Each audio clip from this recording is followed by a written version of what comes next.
എന്നെ നോക്കണ്ട, അങ്ങോട്ട് വിവേകാനന്ദ നോക്കിയാൽ മതി. പറയട്ടെ. പറഞ്ഞു. എല്ലാവർക്കും നമസ്കാരം.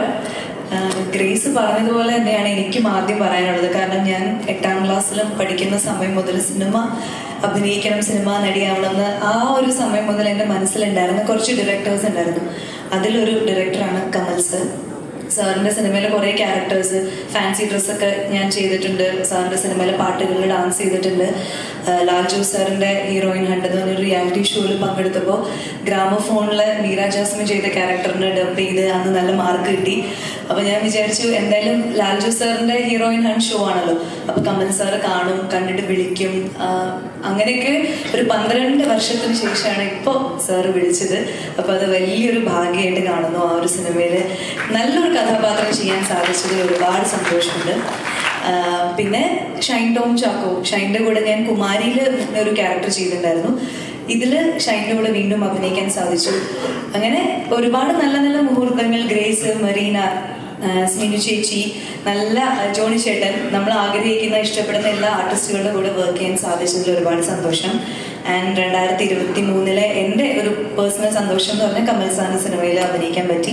2024 ആ സിനിമ ഹിറ്റായിട്ട് ആ സന്തോഷം അനുഭവിക്കാൻ ഭാഗ്യമുണ്ടാക്കും ഈശ്വരനെന്ന് വിശ്വസിക്കുന്നു.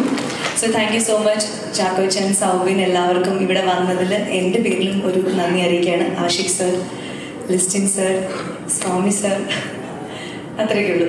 എന്തായാലും ഇവിടെ ഇപ്പോൾ സാസിക്ക് മറ്റൊരു ഭാഗ്യം കൂടെ കിട്ടാൻ പോവാണ്. കാരണം അന്ന് മനസ്സിൽ കണ്ട ഗുരുവും ശിഷ്യനും ഒരേ സമയത്ത് ഒരേ വേദിയിൽ അടുത്തടുത്തിരിക്കുന്നുണ്ട്. ആ ഗ്രാമഫോണിലെ ഡയലോഗ് ഒന്ന് ഞങ്ങൾക്ക് കൂടെ കേൾക്കാനെന്ന് പറഞ്ഞാൽ വലിയ സന്തോഷമായിരിക്കും. കേൾക്കണം? അത് ഓർമ്മയില്ല, സത്യമായിട്ട് ഓർമ്മയില്ല. ആദ്യം പ്രചരാശം വേണം. അത് ഓർമ്മയില്ല, അതൊക്കെ അന്ന് പഠിച്ചിട്ട് ആ റിയാലിറ്റി ഷോ അറിയാവുന്നതാണ് പറഞ്ഞത്. ഞങ്ങൾക്ക് കാണാം, രണ്ടുപേരും ഉണ്ടാവും. ഒരു മഹാഭാഗ്യമാണിത്. സത്യമായിട്ട് എനിക്ക് ഓർമ്മയില്ല. അത് പറഞ്ഞത് അതിങ്ങനെ മറ്റേ മുറുക്കാനൊക്കെ ചോദിച്ചിട്ടായിരുന്നു.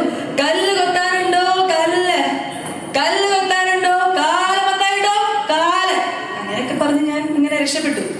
ഓക്കെ, എന്തായാലും രണ്ടുപേരുടെ മുമ്പിൽ ചെയ്യാനുണ്ടായ ഭാഗ്യം. ഓക്കെ, നല്ല കേൾക്കാം. Thank you sir. Thank you.